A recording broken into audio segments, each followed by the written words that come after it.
Ngayon, nakita ko po, kalbo, mga kababayan. Ito pala yung Dean Chase.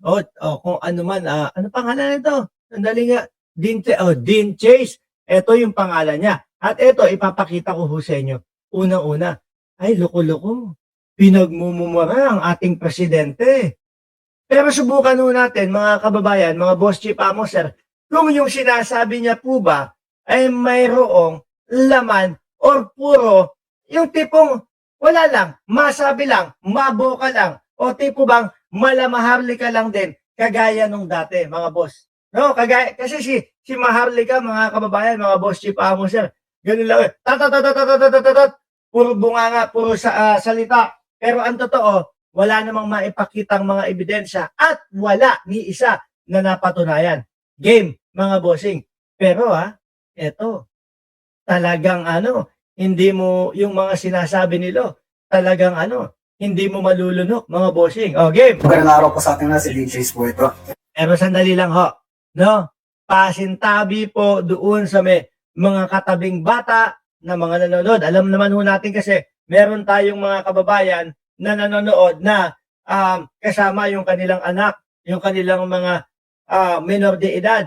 No, kaya ho ako talagang iniiwasan ko hangga't maaari na magmura. May maririnig po kayong mga mura, no, malulutong na mga DDS Siyempre DDS, ano ho nila yan? Yan po yung tatak nila, ang mga pagmumura ho. Yung tipo bang, magmumura ako para isipin nila astig ako, para isipin nila matapang ako. Game. Ito na nga po.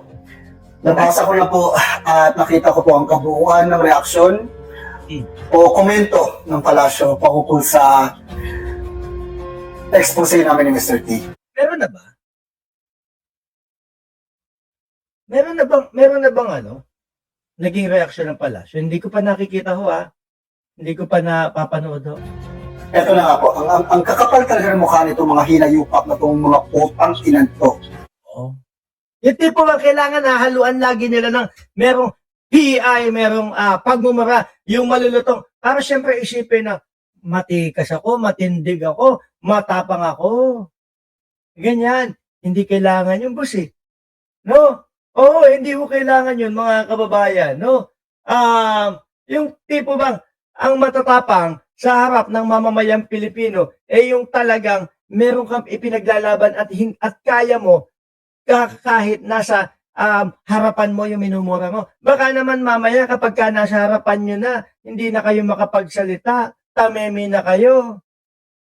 Ito ho yung mga itsura na batok-batukan lang ho ni Boss Mike Cervera, mga bossing Yung kayang batok-batukan lang ho ito ni Chris Ulo, mga kababayan Yung tipong kapag ka sa social media, sa internet, tapang at tao, mura tayo, mura, para isipin matapang. Pero iharap mo to kay Chris Ulo, totorpihin lang sa ulo to No, tameme na to di ba? Iharap mo to kay Jake Magnus, sisikuhin lang yung panga nito Tameme na ito Diyan nila dinadaan ng mga DDS sa mga pagmumura ho. Di ba? Ano sinabi mo, Claire Castro? Dapat may maagarang aksyon patukoy sa bagong patang sa mag-asawa na nasa palasyo. Dapat naman talaga. Di ba? Alam naman nating lahat, mga bossing, na puro AI lang ang kanilang mga pinaggagawa. Paninira lang sa ating Pangulo, mga kababayan. Di ba? Pinasusundan niyo na kami. Diyan napupunta ang taxes niyo. Pinagsasayang ang pera ng mamamayang Pilipino. Magkano na ng budget niyo? Diniligay sa amin dito sa Ayip, Parang lagi na lang merong pinapasundan sa kanila. Parang lagi na lang merong pinapapatay sa kanila. Bakit gano'n? Parang sila yung mga mamamatay tao. Parang yung mga itsura nila, sila yung mga hindi gagawa na mabuti. Di ba? Tapos ngayon, ito pa-victim sila, pinapasundan. Ipapapatay. Diyos ko naman, lumantugtugin na, Erika. Milyon na naman yan. para lang matukoy kung saan kami nakatira. Kakalipat lang namin. Tapos may inutusan na naman kayo doon sa old neighborhood namin. May paikot-ikot doon, parang tanga, nagtatanong kung saan na kami lumipat. Di lang yan, kinuha niyo ng laptop ko, di ba? Ando ng mga files. Hayip! Oh! Pinapasundan. Alam niyo mga kababayan, ito style maharlika ho ito eh. Mga bossing eh. Kung matandaan niyo po, nung mga panahon na si Maharlika, meron talagang tagtad ng mga kaso ko. Kesyo pinapasundan ako, gusto niyo ako ipapatay. Parang iisa yung kanilang litanya, iisa yung kanilang mga sinasabi. Ano?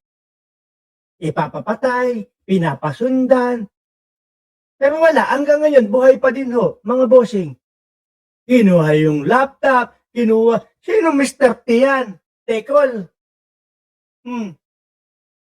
Puro invento. Tanungin mo, paano mo mapapatunayan itong mga sinasabi mo? Wala lang. Walang sasabihin ho yan. Di ba? Akala niyo naman, tanga ako na hindi ako na-backup. Lahat may backup yan. Sa tingin niyo talaga tanga ako? Oo. Tinatanga mo yung mga DDS. Yung mga DDS naman nagpapakatanga. Di ho ba? Nagpapakatanga ho kasi ho, mga kababayan, wala na silang mapuntahan. Nalugmok na sila sa mga Duterte. Nahihiya na sila ngayon na umalis doon sa mga sinusuportahan nila, mga bossing. Yun. No? Nahihiya na lang pong mga magsialisan yan, mga kababayan. Kaya kahit na magmukhang tanga sila, ay okay na. Baka makatsamba tayo na mapaalis, mapatanggal si Pangulong Bongbong Marcos. Siya po, may sabi niyan, sabi ni Roswin Isidro. Oo, mukha naman talaga siyang tanga. No? Na ang akala niya, mapapaniwala niya ang buong Pilipinas. So, mga bossing, akala nila, ang buong Pilipinas ay DDS. Ay, Diyos ko naman. Siguro nakakahiya na ho ang buong Pilipinas kapag lahat tayo DDS, ano? Oh. Makuha niyo na rin ang cellphone ni Mr. T. Di ba?